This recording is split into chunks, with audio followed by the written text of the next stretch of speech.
yeah, as the slide says, it's a self-defense class. And a little bit about me, other than being the guy in the kilt. I've been doing martial arts for years and years and years, and I am also certified in Assert Self Defense. Out of curiosity, how many folks in here have done a self-defense class before? Nobody? It's really self-defense. It was military training. It was what? Military training. Oh, okay. So we were punching each other with boxing gloves. You've had several self-defense classes? Okay. Have you been like me, and a lot of them are it's like, okay, now do this, 5 paragraphs later, throw them to the ground, run away? Well, mine was kind of military training, so they basically pretty much attacked me. Okay, yeah. Military training, that's...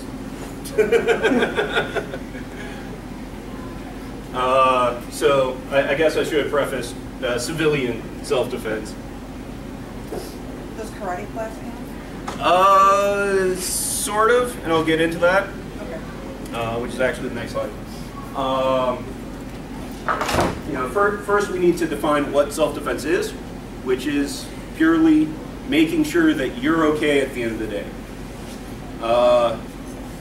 Notice that I didn't say getting into fights and winning.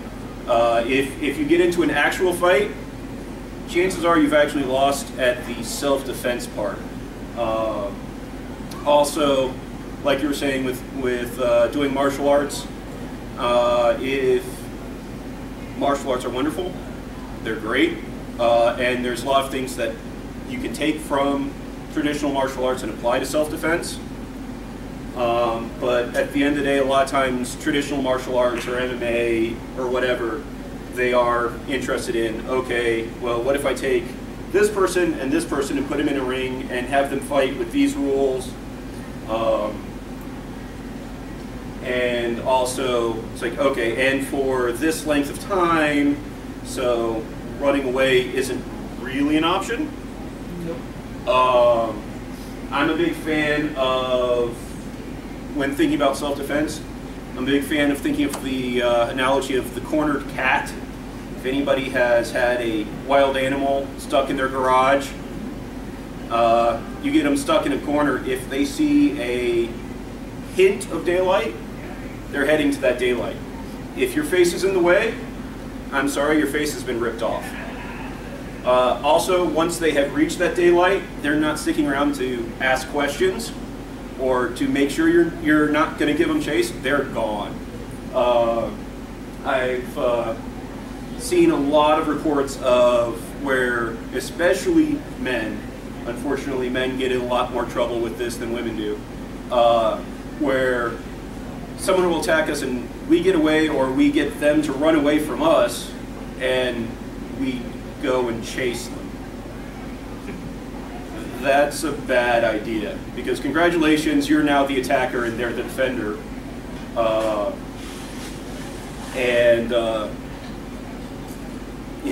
You could have, it's like, okay, go back in, get some hot chocolate, deal with whatever wounds you have.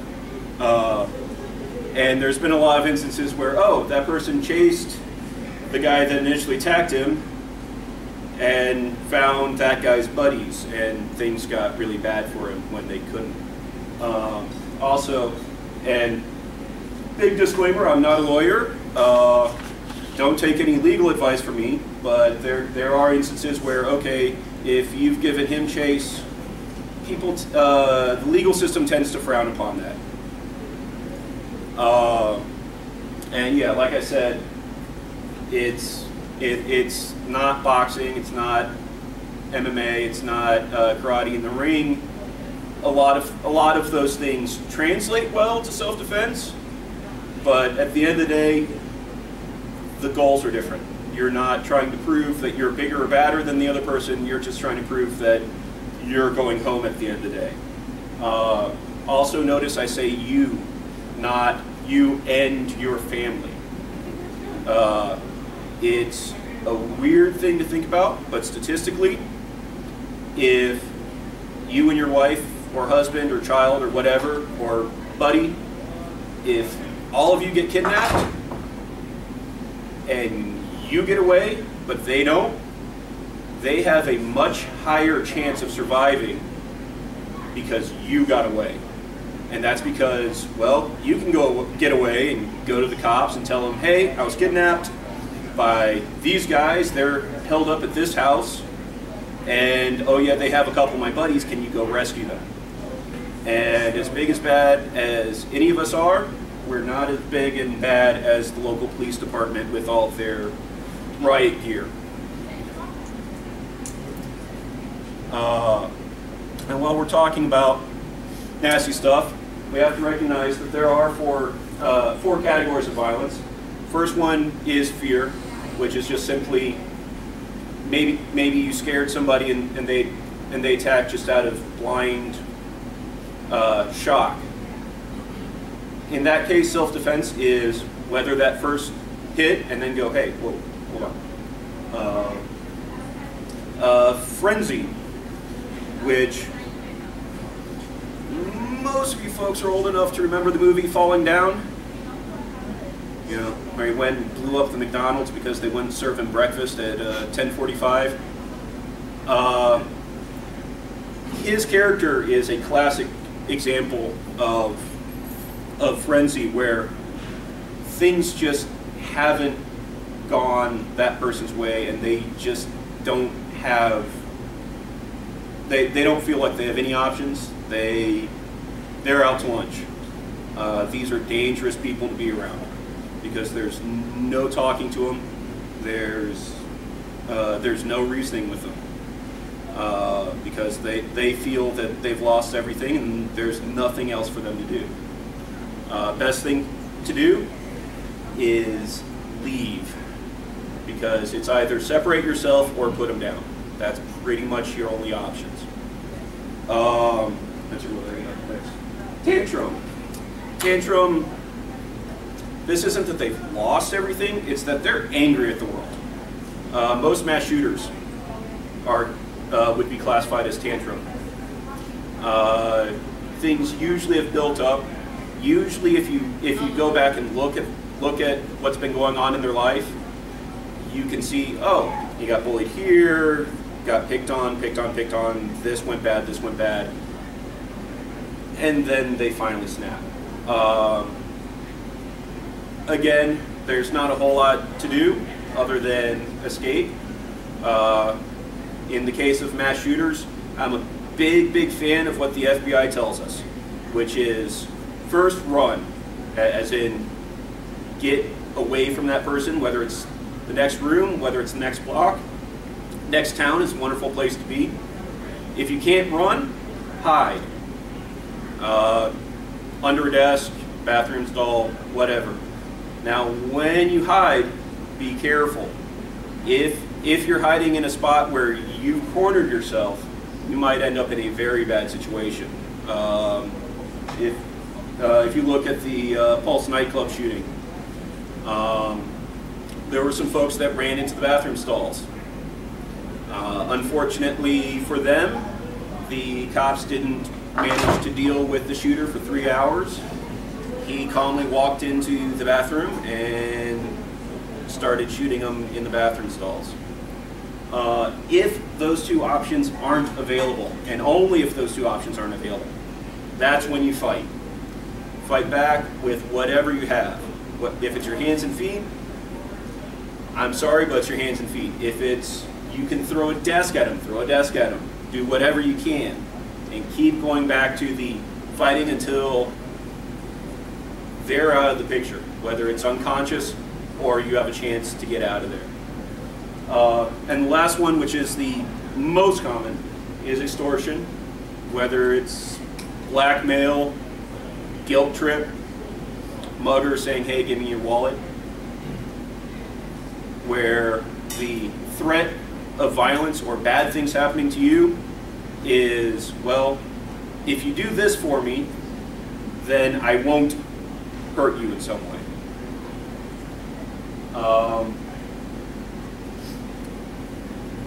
Let's see here. What we got next?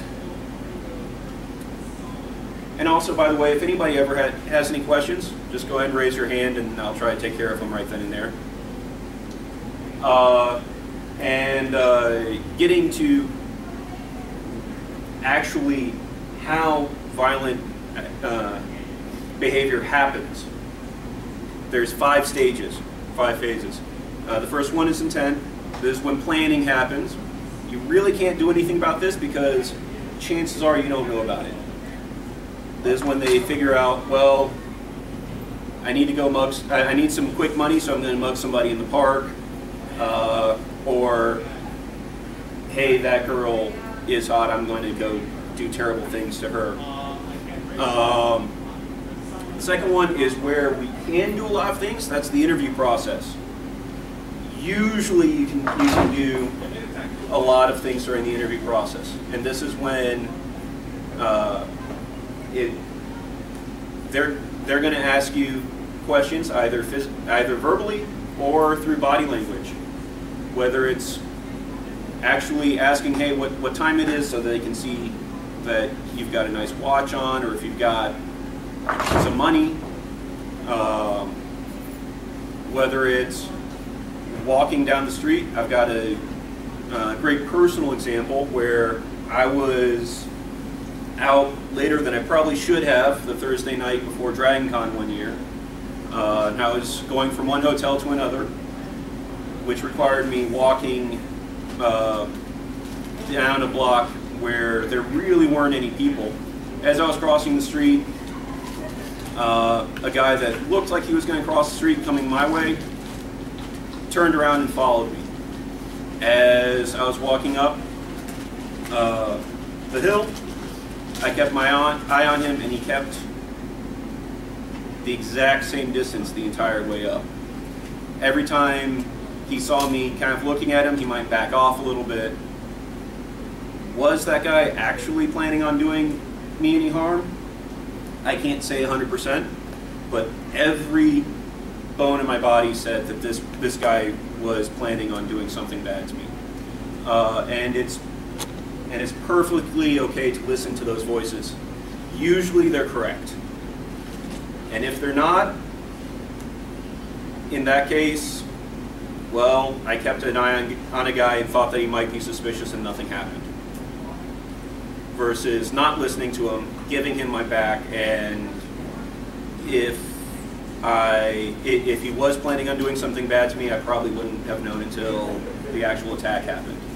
When the attack happens, that's when you can react, and after you react, that's when they get to react. I believe there's a talk later this weekend on the OODA loop. I highly recommend you guys check that one out. And there's a lot of thought processes in that on how attack and reactions to attacks work.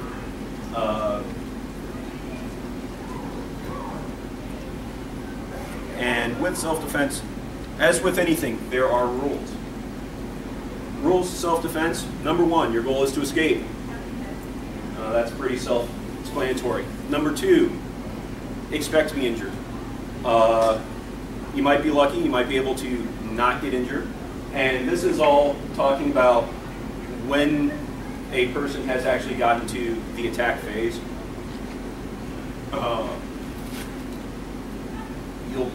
There's a high chance that you'll get injured, but it's a lot better to get injured and escape than whatever the person might have been looking to do to you.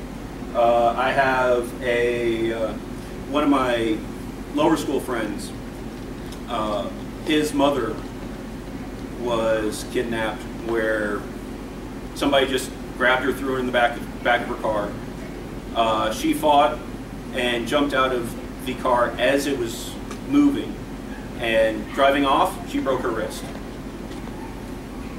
She went to the cops, reported the crime. Because of that, they caught him and were able to link him to 4 murders where they're pretty sure he raped them before he murdered her, before he murdered the victims.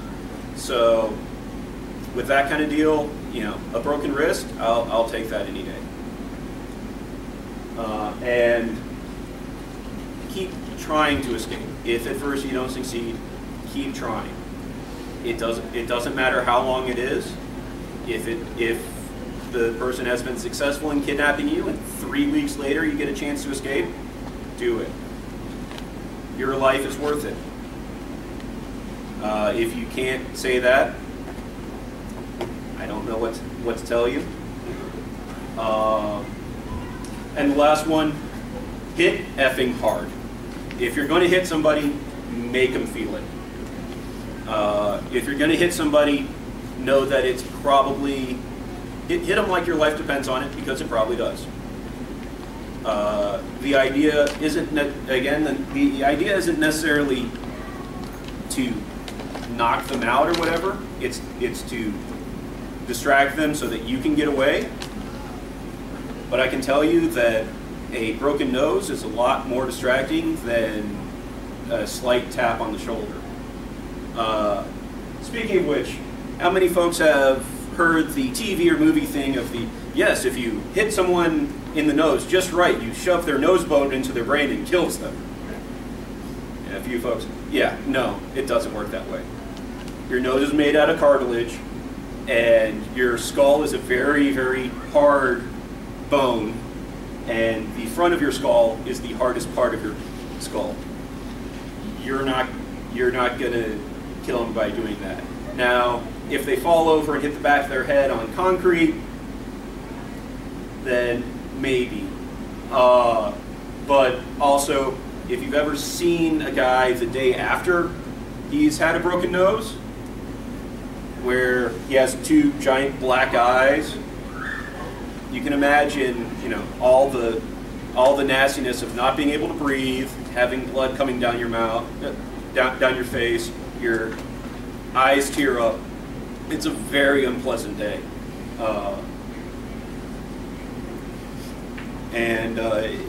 That's one of the reasons why I do like the idea of hitting to the nose, because it is going to cause some serious issues. But you know, there's a lot of folks that advocate, well, what you do is you gouge their eyes out, or this, that, or the other, and most people aren't willing to permanently blind people, especially beyond that. Most people are also not willing to do something where it's like, okay, now the next step is to wash the eyeball gunk off of your fingers.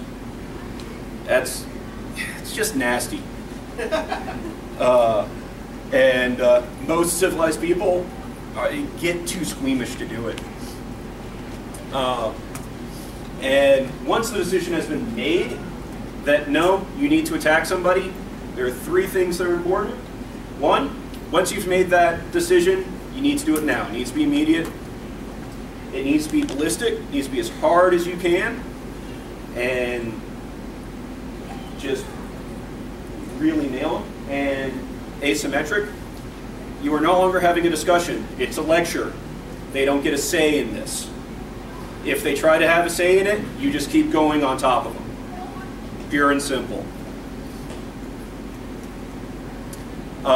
Now, of course, once we get to this stage, you are going to have a spike in adrenaline. Show of hands, how many people have had to deal with an adrenaline dump? Wow, only a couple people. So we've all heard of fight and flight, right? That's the standard. Well, that's survival mechanisms. There's a few more to throw in there. So when you get an adrenaline dump, your basically everything except for the reptilian part of your brain shuts down. You probably won't remember a whole lot of this, because the part of your brain that makes memories, that gets shut down. Higher brain functions just gone. That's why I was saying before, I've been to a lot of self-defense classes where they say, well, if someone grabs your neck, you do 5 different things, and that can work if you're a trained martial artist and do it over and over and over again. out of a 1 hour, 2 hour, 3 hour self-defense course, you're going to get, okay, hold on, I'm supposed to do this, and then this, and could you bend your arm this way, because it's not quite working that right. So unless if you're seriously training those complicated motions, basic stuff. Simple strikes, simple kicks. Don't try to do anything fancy. The first and one of the options of an adrenaline dump is that fight mechanism, where you decide, oh, this is something bad's happening, time to gear up and pound on somebody. You also have the flight of, the classic time to run away, and freeze, where and by the way, just all these options, you can make percentages change as to how likely you're going to do one or the other.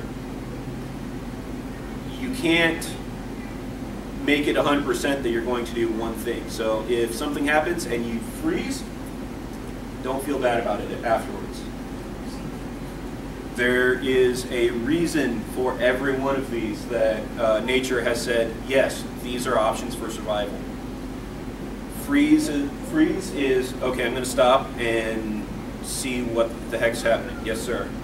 Honestly, I've been in my fair share of combat, and I've seen more freeze than anything else. Especially if you've got bullets whizzing by, yeah, I can see that.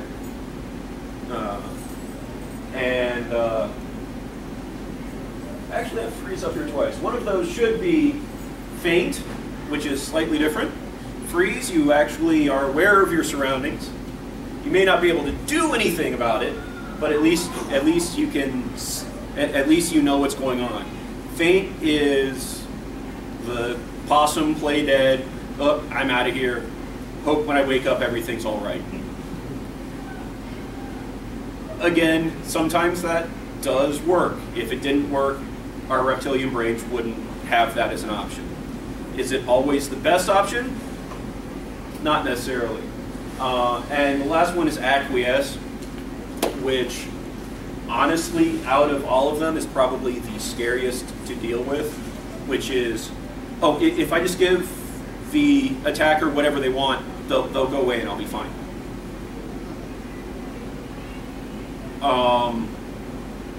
Sometimes yes, a lot of times no. Especially, like I said, if what they want is for you to get in the trunk and go back to their place and have a good time, that is not going to go well for you. Which actually, I didn't put it in here, but one important thing to think of is a lot of times, and there's a lot of talk in the self-defense community about two different crime scenes. Crime scene one, which is you walking down the sidewalk, initial encounter. And crime scene two, where they have taken you somewhere. If they are taking you to crime scene two, you do not want to be at crime scene two. Assume that you are going to die. Because percentages, that's probably what's going to happen. I'm trying to remember the Firefly quote with the Reavers, that they'll rape you, kill you, and wear your skin, and if you're very lucky, in that order. They are not taking you to crime scene 2 because it is a more public place and easier for you to escape. They're taking you to crime scene 2 because they control crime scene 2, and they feel that they can do whatever they want to you there.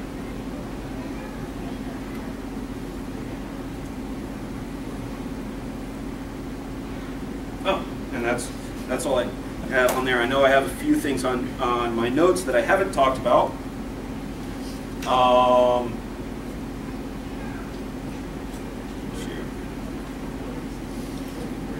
So there's more of the practical part of it, and like I said at the beginning, if anybody wants to actually come up and play, I have some waivers up here that I do need you guys to sign. Unfortunately, lawyers get upset with me if I don't. There are a few things. Nobody? Really? Okay. I promise not to hurt you. There's a few things that I do like to talk about, and also I apologize for a little bit of the rushed and disjointed thing. The class that I normally teach is 4 hours long, and we actually have one coming up on the 11th at KSA Marshall Academy in Nashville, if any of you guys are local and are interested in doing it. One thing that's highly important to remember is the words coming out of your mouth take up about 10% of actual communication. That's why we get in a lot of trouble online. People can't tell that you're joking or sarcastic or whatever. That also means that you may tell people, no, stop, but if it comes out as, no, stop, please, then they're probably not going to pay attention. If it's, no, stop! It has a little bit of a different effect, right? And also, there's a couple things that I can show you without any volunteers. Of just simply when you're in a confrontation with people, there's a position that we like to call the fence, where it's just simply one foot a little bit in front of the other and both hands up. One hand a little bit in front of the other. Conveniently, if I go from here, right, this is a fairly, pretty much universally, everybody understands this as, hey, I don't want any trouble, right? Pretty non-confrontational. Now what if I go like this? I haven't done anything other than close my hands, but that sends a pretty different reaction, right? But it's just as defensive and honestly just as aggressive of a position. Who in here has punched something before? Of those people that have punched something, how many of you have rolled your wrist punching something? Really? Broken a bone. Broken a bone? Boxer's fracture? Yep. Okay. Does everybody know what the boxer's fracture is? Anyone not know what the boxer's fracture is? Okay. Boxer's fracture is this bone right here behind your pinky doesn't really have any support behind it. And if you punch something and all you hit is that pinky, you will break this bone. And I don't know about you, but the folks that I know that have had boxer's fractures, their doctors told them, well, we can either go through reconstructive surgery and put a pin in your hand and re-break the bone and all that fun stuff, or you can just live with a slightly misshapen hand. As the name implies, it is common enough with boxers who wrap their hands and then put essentially pillows on top of those hands to have that break, that the break is named after them. Out on the street, I'm not going to stand there and wrap my hands and put a pillow on my hands and go, okay, let me make sure I get a proper hit on you. So that's one reason I'm not a huge fan of punching. Another one is, like I said before, your skull is hard.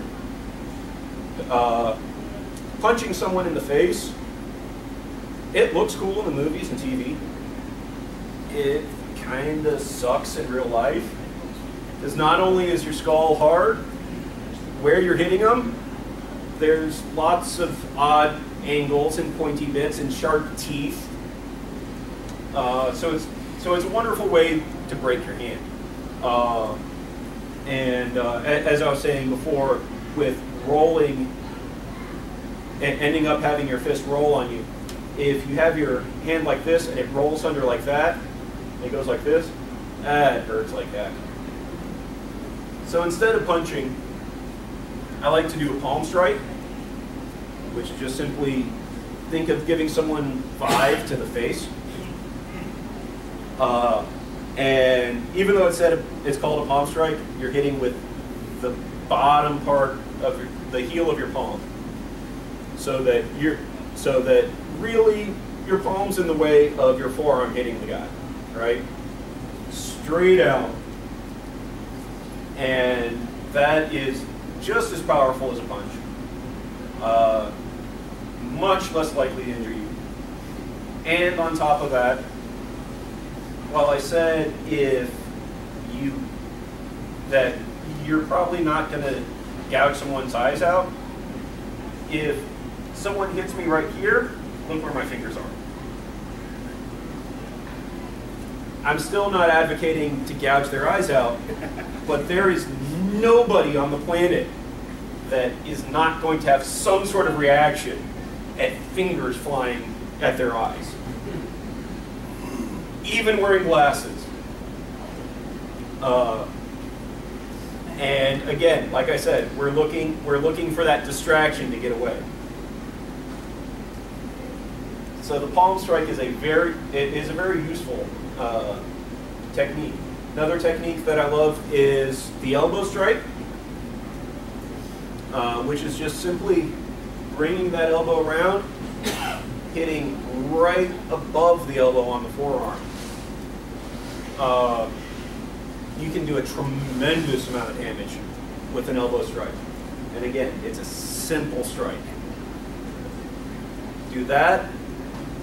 Knee to the groin, knee to the stomach, those are also effective. Kick them in the shins. Especially if you're wearing tennis shoes and they're wearing shorts. Kick them to the shins and slide down a little bit. Those lovely grippy treads will grab onto that skin and rip. And it will hurt like heck. Do understand that your attacker, when you attack back, they're going to experience their own adrenaline moment, which means they may not feel it. One of the things that happens when you get adrenaline is you stop feeling pain. So you may have to hit multiple times. You'll notice that all these strikes, not only are they going to hurt, not only are they getting a flinch reflex, but they're also doing something to the person. You know, joint locks, stuff like that are great, but there's also that point where you very well may be at the point of, well, he's not feeling it, and if I go further, I know I'm going to snap his wrist in half. And while a lot of times he's a mugger, he deserves it, there's a lot of people who will get to that point and are just too nice and won't actually do it. I broke somebody's finger once. Okay. Just the sound and the feel of it, and you never forget that. And that brings me to something that whenever you're dealing with something like this, and this is true with just getting into an argument with somebody, there's a good chance that you're going to get flashbacks. Like you said, you'll never forget that sound and that feel. We were twisting little fingers. Okay, yeah.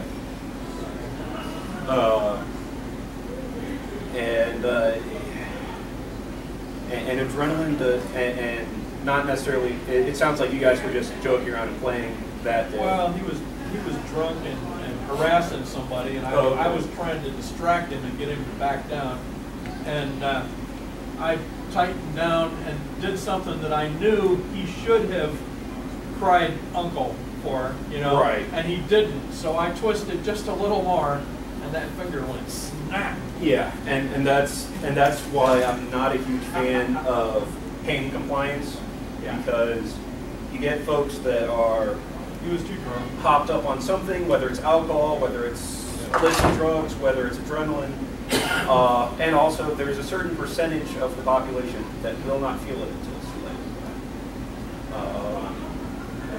Oddly enough, it seems to be higher in redheads that they don't feel it until it's too late. They'll feel the pressure, but they won't feel pain. Good point. That dude was a redhead.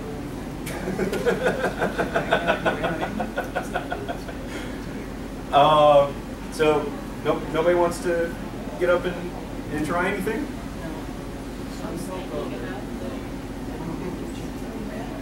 So those are the things that I'll have you do. So I'm not asking you to do anything terribly fancy or disturbing or anything like that. And if you want to come up and hit something, do you have your mother? No. Oh, okay. Sorry. But yeah, go. But yeah, like I said, sign a waiver, and we'll get you playing. Jerk. You're grounded.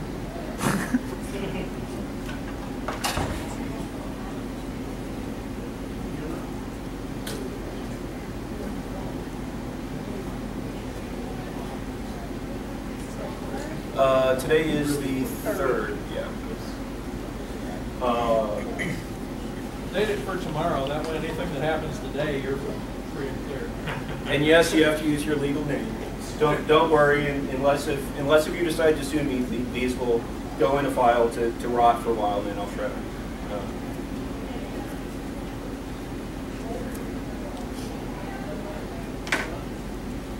That's right. And you said you've never hit anything or anything like that? Okay, cool. Is there anything? There's not kind of more shoes. Can I be here? Yeah, absolutely. Okay. So first thing and what's your name? Sutton. That's it. Okay. So first thing I want you to do is, like I said, take up that fence position. Okay. And both hands out like this. Okay. So that palm strike, just like you're reaching for some water, just straight out. Absolutely. Okay. So first, just push against my hand. Okay. So all the way through. There you go. One more. Okay, good. Now hit. Actually hit. Yeah. Okay, good. Now one thing I failed to mention is one thing to always do when you've decided it's gotten down to that point of hitting people is yell, make noise. Whether it is stop, go away, leave me alone, whether it's just simply son, that's fine. Absolutely. Yes, if you're going to go Bobby from King of the Hill. Because one thing that announces that something wrong is going on to everybody around you. The other thing is it has been scientifically proven, oddly enough through women's tennis, ask me later, that making noise actually makes your attack harder. It gives you somewhere between 5 and 10% extra strength, just for yelling. Because it causes you to contract your abs and all these physiological things. Okay? So, yeah, go ahead and hit. Now let's hear some noise. Let's hear some noise. Almost. There you go. So, let them hear the noise.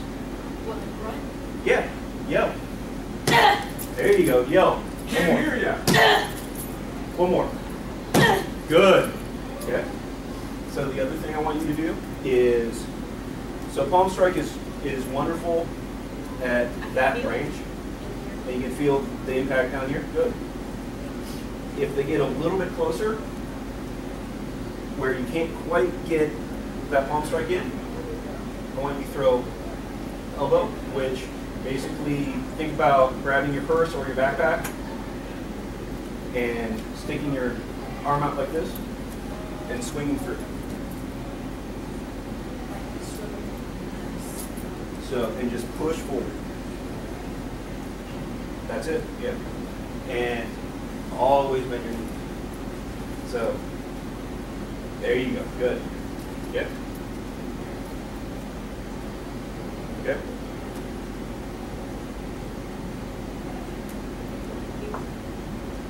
Really tall.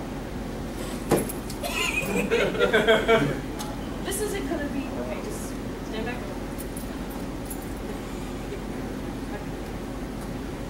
Okay. So this time I want you to actually pick up your front foot and drive forward. Yeah, no, that was right. But I need to hear some noise.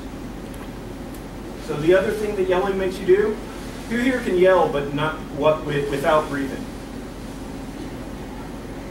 Right. So yelling requires you to breathe. Okay? So yell. Grunt, yell, whatever you want to do. They have to hear it. There you go.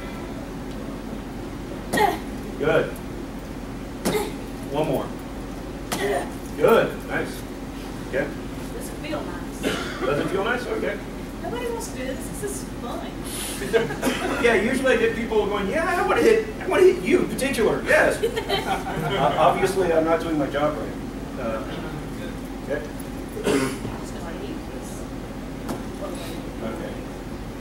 Okay. Okay. Now, instead of stopping here, I want you to go all the way through. Okay. No. So think about actually hitting something out here. This just happens to be in the way.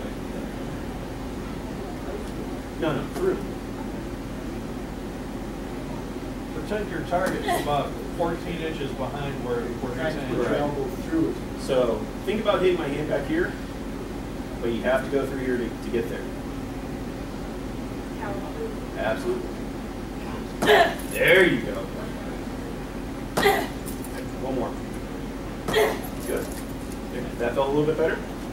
Feeling it in here? Okay.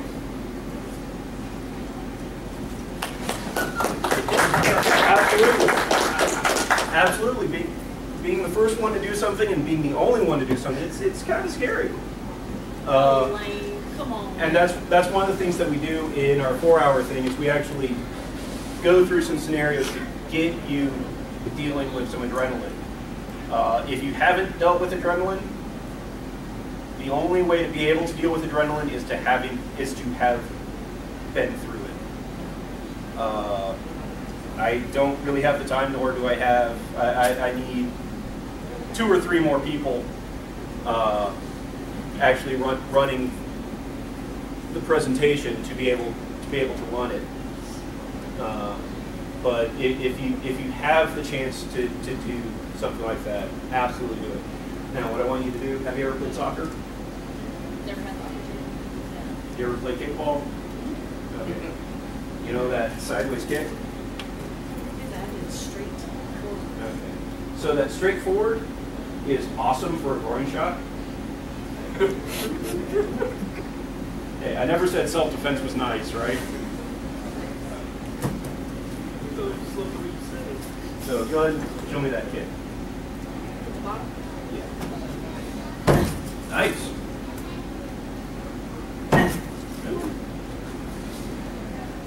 Good. Okay. So now what I want you to do is hit sideways. Right here. So step in a little bit. So as you kick, step in a little bit past and really nail it. Okay. That was Okay. And go and yell. Hit me. sideways. Yeah. There you go. Nice. See? I don't want to do this. Good. And the reason why I tell you to go sideways is a couple things. One, it's a lot easier to hit their shin if you're kicking sideways than kicking straight on. The other thing is the one time I've ever confirmed that I've broken a bone was what's called toe poking, where I kicked straight on and just kicked a soccer ball with my big toe. Unfortunately, I was in middle school and much shorter then, and there was a guy about twice my size kicking the ball the other way, and my big toe bent the wrong way. Right, so sideways is always great. And also, like I said, if you've got boots on or tennis shoes, that lovely grip on the person's shin is just going to bite in and take something with it. Let's hear one last one is the knee. So what I want you to do is think about skipping, that skipping motion. Bring your knee up. Okay. And I want you to grab onto my shoulder, and as you bring your knee up, pull my shoulder in.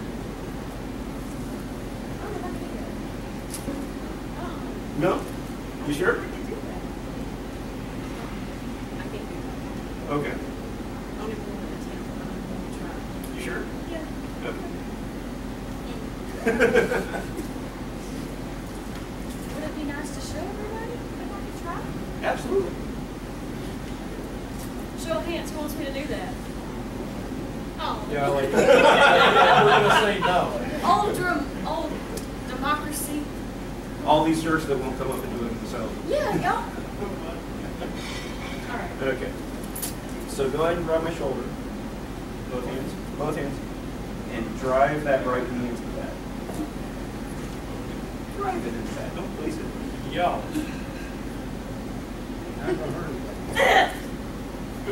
Quick, go. There you go. One more fast. There you go. Good. Everybody wants to hear the word. Great. You done? Is that terribly scary? A little bit? A little bit. A little bit? Y'all should have done it. So does anyone have any questions or anything in particular that they were looking to hear that I haven't talked about? Well, I have a suggestion. Yes, sir. You were talking about the open hand, for one thing, Yeah. and how it can, strike different areas. That open hand is really useful for, like, for instance, when you step forward with that elbow strike, you're going to be over here about the time I hit with that, and your groin is going to be right here, right?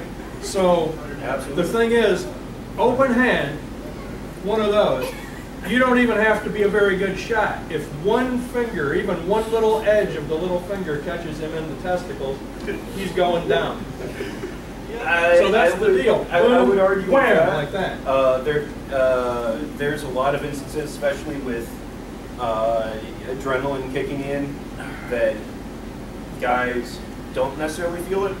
But there is the thing of guys, since we were that tall and barely walking around, there's been another guy that's been trying to kick us in the groin. So we have learned very well on how to twitch out of the way and looking for it, which gains a response, which gets that distraction, which might be able to get you out of the situation.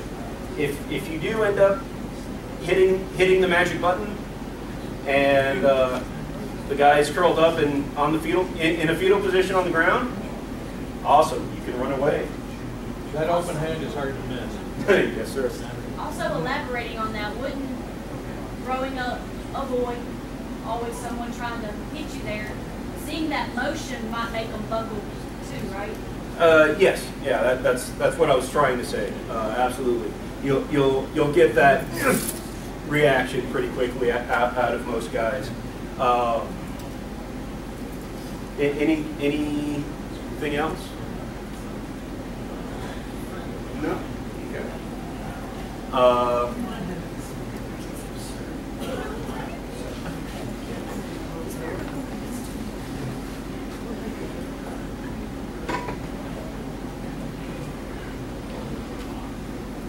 Well, if anybody thinks of any more questions, I'll be around all weekend. Come up and talk to me, and I'll be happy to chat with you. And I've got my equipment for the weekend, so if you change your mind and you want to try some stuff, absolutely come find me.